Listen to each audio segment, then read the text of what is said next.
به کودک زندگی کردن نمیتونم من. این زن چند است با عکس فرزندان و بسته سندها در بدر مقامات می‌گردد.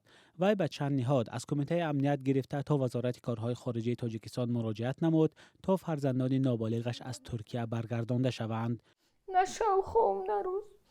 9 مادش کم مگردوندم این کودک را. 6 مشید نمیبینم. چی حال و حوال دارم. زورم اومده پیشم اومدم. تنها خواستم که کودکای ما شهروندای تاجیکستان در امی حدود تاجیکستان نبروین. لوباف چرنیکووا ساکن ناحیه دنقره ادعا دارد که شوهر سابق شهروند ترکیه ماه به اجازه او فرزندان 8 و 5 سالش را از تاجیکستان برده است و او از آنها خبری ندارد. بوسردار دمردک پدر فرزندانش وی سال 2016 در ترکیه اول عقد نکاح مسلمانی و دیرتر رسمی بستند. به نقلش تا سال 2021 زندگی خوب داشتند. سبب سر زدن مناقشه و جدایی هم به ادعای زن این بود است که پدر فرزندانش پیوسته مست شده او را لطکوب می‌کرده است.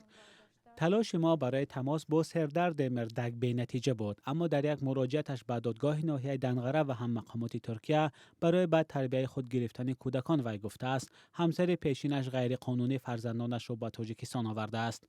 در خلاصه دادگاه اویلوی شهر منوگت ترکیه هم که دسترسی آزادی شد آمده است، شهروند تاجیکستان کودکان را در خانه تنها گذاشته زورآوری می‌کند.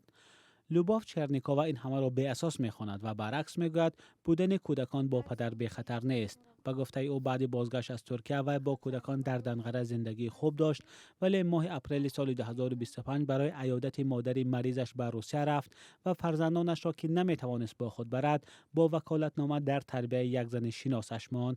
میگوید وقت برگشت آنها را نیافت. مادرم که مریض بود نگاه بینش کردم نتونستم اومده. بعدی مراسم گذاشتنش کوشش کردم بکنم کودکای ما کجاست. پدرم زنگ زدم گفتم که با آدرس اموس اصلا شو رویم ببینین. باور نکردم که همین خیلی هست. عرضه به همه مقاماتای دخلدار عرضه کنم. MVD بجو که کمک کنن به ما گفتن که دست بکش از عریضت چکو میکنی قمیگردی تهدید کردن. حالا چرنیکووا از این زن شناسش هم به مقامات شکایت برده است. زن را او که برای مساعدت در دزدیده شدن فرزندانش متهم میکند در صحبت تلفنی با آزادی گفت اصل واقعیت دیگر است.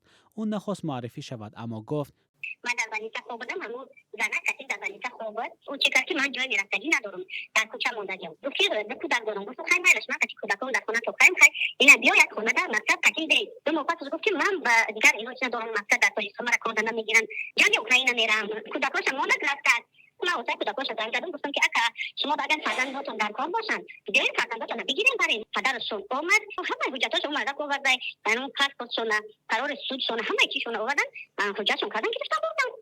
در پاسخ به مراجعه چرنیکووا در کمیته مرزبانی گفتند که کودکان از کشور با شناسنامه تاجیکی برآورده نشده‌اند. زن میگوید که فرزندان شهروندان تاجیکستانند اما به گفته جانب دیگر آنها در ترکیه به دنیا آمده و شهروندی آن کشور را دارند.